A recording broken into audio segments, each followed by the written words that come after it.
Yo, what's up mga kumpahit? Isang mainit na tanghali sa inyong tapat. Hello, gagi, sinasabi. Ngayong araw nga, i-maintenance muna tayo ng ating mini compressor kasi nga ito napapansin ko medyo mabilis na siyang mapuno tapos mabilis maubos yung hangin. So, isa lang ibig sabihin nun. So, sa may mga talyer dyan, alam na kung ano to. At sa mga hindi nakakaalam, ito pong compressor ay hangin po ang meron nito. So, hindi dapat na may tubig to, no?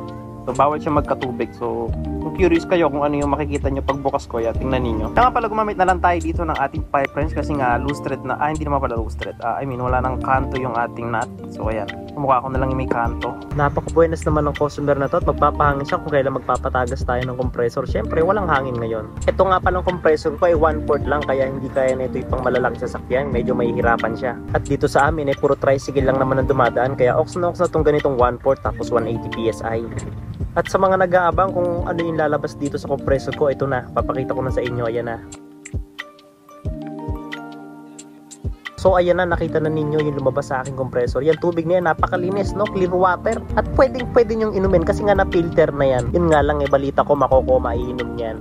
Hello, gago, sinasabi. At sa mga nagtataka kung bakit nagkakaroon ng tubig ang compressor, gayong hangin ng lumalabas at hinihigop nito, ganito lang yan. Meron kasing mathematic explanation dyan scientific explanation din ito ganito yan. So yung kasing hangin, no, nagmo-moist yan, no? At kapag nabuo yung moist, syempre yung moist, meron kahalong tubig yan. At yung tubig na yon magiging moist.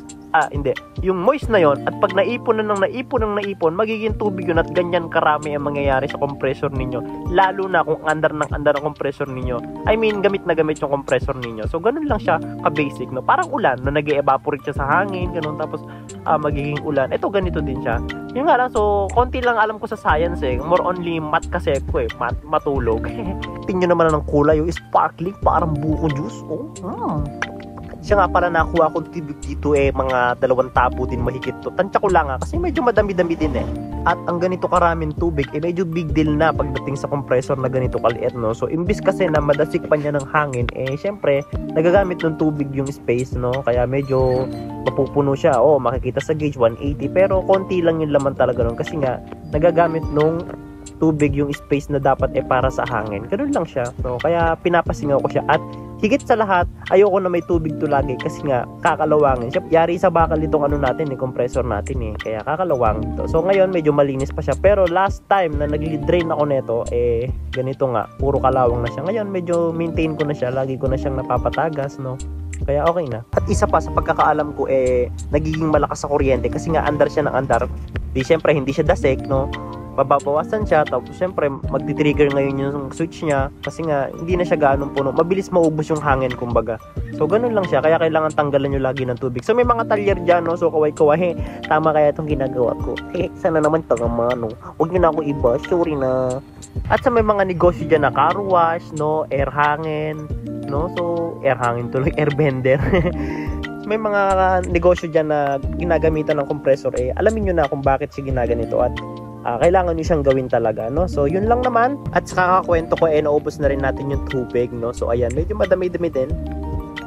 At sa mga gusto nga palang bumili ng compressor, hindi ko to binibenta, bibigyan ko lang kayo ng idea. Kunin nyo pa rin yung mga belt type na compressor kasi mas matagal ang buhay neto. Kasi itong compressor ko na to, napakatagal na neto sa akin, almost 6 years na to. Alam nyo kung bakit? Kasi nakatabi lang talaga to, ngayon lang nagamit, magto 2 years pa lang. Pero okay lang, ako nagsasabi sa inyo, napakatagal ng buhay ng mga ganitong compressor na belt type. Kaysa bumili kayo ng walang belt tapos sobrang tahimik daw, sobrang mabilis mapuno.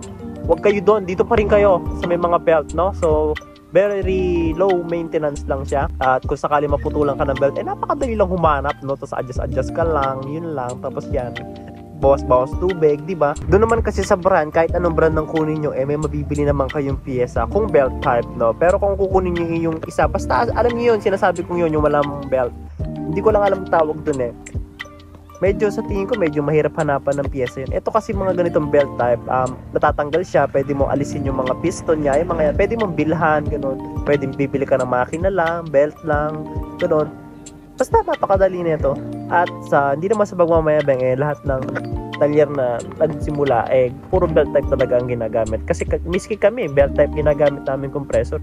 Basta bahala na kayo kung anong gusto niyo. Basta ako binigyan ko lang kayo ng tip kasi baka syempre maisipan nyo rin magnegosyo. Yun lang, ganito na lang, baka may magalit pa. So tingnan nyo na lang.